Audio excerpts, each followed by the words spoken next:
Assalamualaikum warahmatullahi wabarakatuh. Hai teman-teman semuanya, perkenalkan nama saya Siti Lesari. Saya adalah mahasiswi akuntansi dengan NIM 200312092. Saya adalah mahasiswi semester 3 angkatan 2020. Nah, di sini saya akan menjelaskan beberapa kata yang penggunaan kata atau penulisan hurufnya masih keliru. Nah, saya di sini akan menjelaskan 3 kata. Yang pertama mi, mukjizat dan rapi. Nah, yang pertama itu adalah mi. Mi seharusnya ditulis hanya 2 huruf saja, M dan I. Kenapa masyarakat sering sekali salah kaprah atau masih keliru dalam penulisan mi? Yakni karena salah satu perusahaan dengan memproduksi mie dan masih menggunakan kata MIE atau mie sebagai nama produknya. Jadi masyarakat masih banyak menggunakan kata mie atau mie sebagai tulisan atau sebagai acuan untuk menulis kata mie. Nah, selanjutnya ada kata mukjizat. Harusnya kata mukjizat ditulis dengan disertai huruf K seperti ini. Mukjizat. Mukjizat ini kejadian atau peristiwa ajaib yang sukar dijangkau oleh kemampuan akal manusia. Nah, masih banyak masyarakat yang masih keliru dengan menulis kata mukjizat dengan mukjizat. Lalu yang terakhir ada kata rapih. Nah, kata rapih ini harusnya ditulis dengan RAPI, rapi, bukan dengan ditambahi huruf H di ujung kata rapi. Nah, kata rapi ini maksudnya teratur, bersih, dan enak dipandang mata. Katapel atau ketapel. Dalam Kamus Besar Bahasa Indonesia, kata yang benar ialah katapel. Katapel berasal dari bahasa Yunani yaitu katapeles yang terdiri dari kata-kata yang berarti menarik ke bawah dan palo yang berarti melempar. Sehingga dalam bahasa Indonesia kata yang bakunya ialah katapel. Februari atau Februari. Dalam Kamus Besar Bahasa Indonesia, kata yang benar ialah Februari. Februari merupakan bulan kedua dalam penanggalan Masehi. Kata Februari berasal dari kata Februa atau Februarius yang berarti upacara pemurnian yang dilakukan oleh bangsa Romawi. Sehingga kata yang baku dalam bahasa Indonesia ialah Februari. Hafal atau hafal. Menurut Kamus Besar Bahasa Indonesia, kata yang benar ialah hafal. Hafal berasal dari bahasa Arab yaitu hifz yang berarti hafalan. Sehingga dalam Kamus Besar Bahasa Indonesia, kata yang bakunya ialah hafal, bukan hafal. Nomor atau nomor. Sering ya teman-teman kita mendengar kata nomor 1, nomor 2, nomor 3, bahkan nomor undian.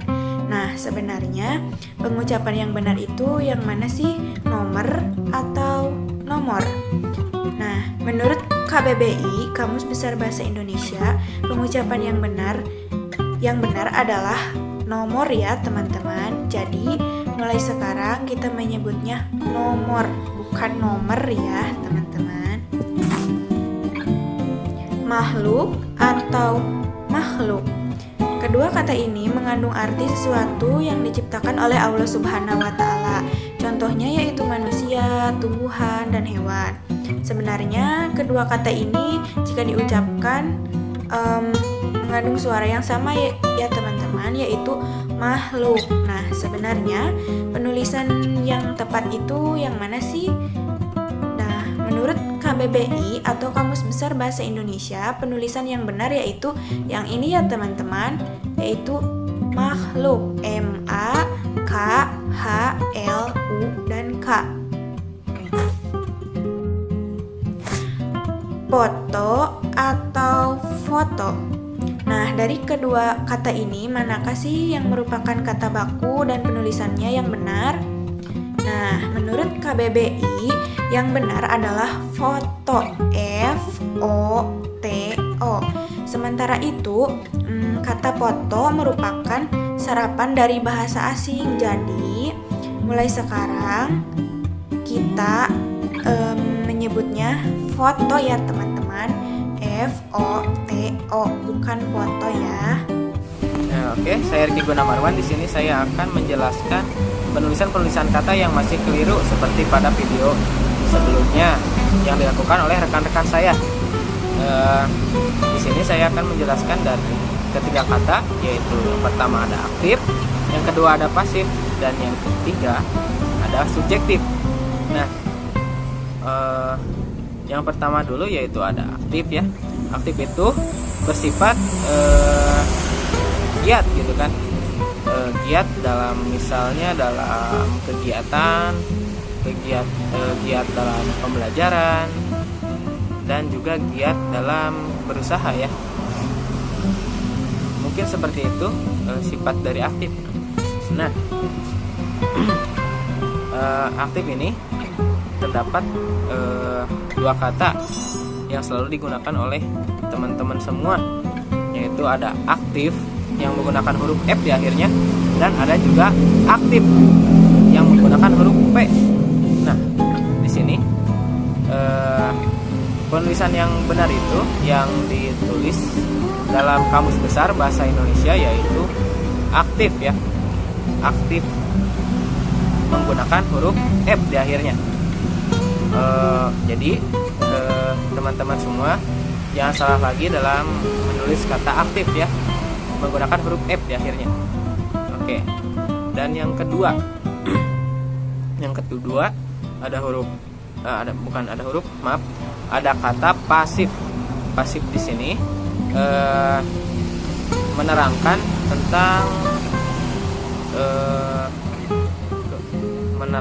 tentang kebalikan aktif ya. Kita itu seperti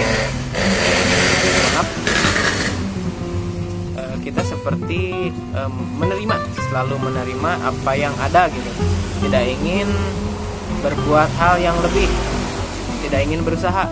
Nah, seperti itu mungkin kata dari pasif ya. Lalu yang sering ditulis oleh teman-teman semua yaitu ada pasif dan juga pasif yang menggunakan huruf P ya, atau menggunakan P. Nah, penulisan kata yang benar yang ditulis dalam Kamus Besar Bahasa Indonesia adalah pasif ya, menggunakan huruf F.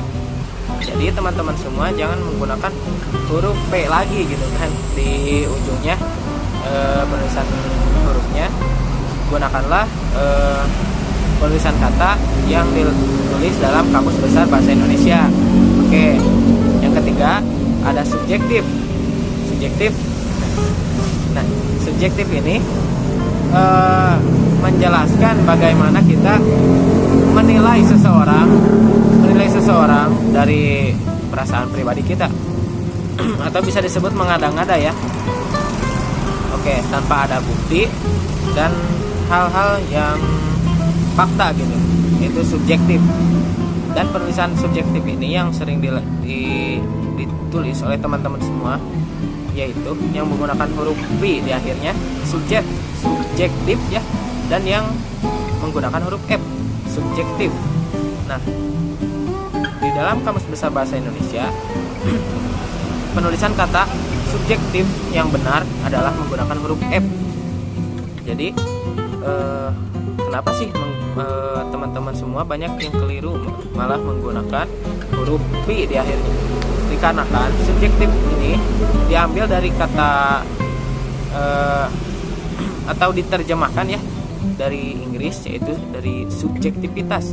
Nah, subjektivitas ini menggunakan huruf P ya, huruf P gitu. Jadi teman-teman semua mungkin terpacu dalam kata tersebut. Jadi di sana teman-teman semua menggunakan huruf P di akhirnya gitu. Namun dalam Kamus Besar Bahasa Indonesia menggunakan huruf F ya. Jadi teman-teman semua harus mengikuti gitu. Oke. Mungkin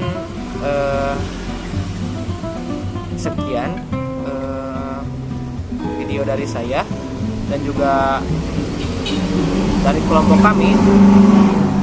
Mohon maaf jika ada kesalahan, dan saya sebagai perwakilan dari kelompok 4 mengucapkan terima kasih telah menonton video kami. Akhirul kalam, wassalamualaikum warahmatullahi wabarakatuh.